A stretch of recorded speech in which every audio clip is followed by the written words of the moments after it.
देखिए, कहा गया है राजनीतिक में किस्मत कब किसकी चमक जाए किसी को पता नहीं चलता।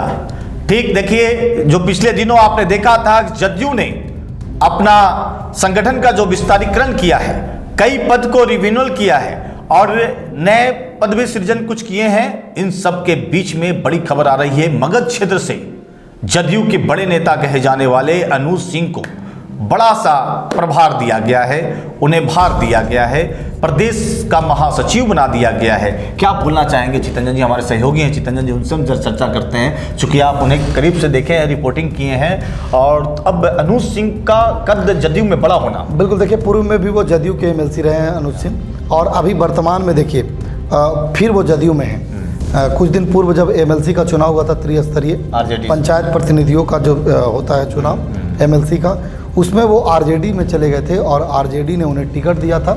हालांकि महज कम अंतर से दिलीप सिंह के हाथों उन्हें हार खानी पड़ी थी, लेकिन देखिए बाद में धीरे धीरे जब विधानसभा चुनाव आया तो उन्हें कयास थी कि आरजेडी उन्हें विधानसभा चुनाव लड़ाएगी। कहाँ से? अब कहीं से मगध में वो कहीं से फीट बैठते हैं, कहीं से लड़ाएगी। ज़्यादातर कोशिश था रफीगंज विधानसभा से लड़ने की, लेकिन आरजेडी ने उन्हें टिकट नहीं दिया।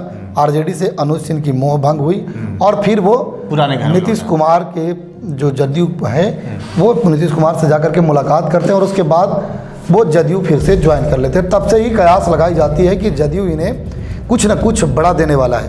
कयास तो यह भी लगाया जा रहा था कि भाई जदयू के कोटे से फिर से एमएलसी बनाए जाएंगे और इन्हें मंत्री बनाया जाएगा। लेकिन चलिए, एमएलसी नहीं बने, मंत्री नहीं बने, लेकिन बड़ी जिम्मेदारी जो है वह बिहार प्रदेश जनता दल यूनाइटेड के द्वारा 8 तारीख को जारी की गई लेटर में उन्हें 6ठे नंबर का 7वें नंबर का जो जगह है महासचिव का प्रदेश में वह दी गई है। तो कहीं ना कहीं मगध के लिए, गया के लिए, खैर औरंगाबाद के एक भी नेता को, एक भी कार्यकर्ता को इसमें तो शामिल नहीं किया गया जो नई कमेटी बनी प्रदेश की, लेकिन गया में उन्होंने जगह बनाने का काम किया है और पार्टी को इमामगंज क्षेत्र से आते हैं। बिल्कुल, गया से आते हैं और एक बड़े बिजनेसमैन भी हैं और बढ़िया औरंगाबाद से अच्छा लगाव भी। औरंगाबाद से उन्होंने चुनाव लड़ा था एमएलसी का औरंगाबाद से ही, तो कहीं ना कहीं जदयू को फ़ायदा देने के लिए वो काम करेंगे।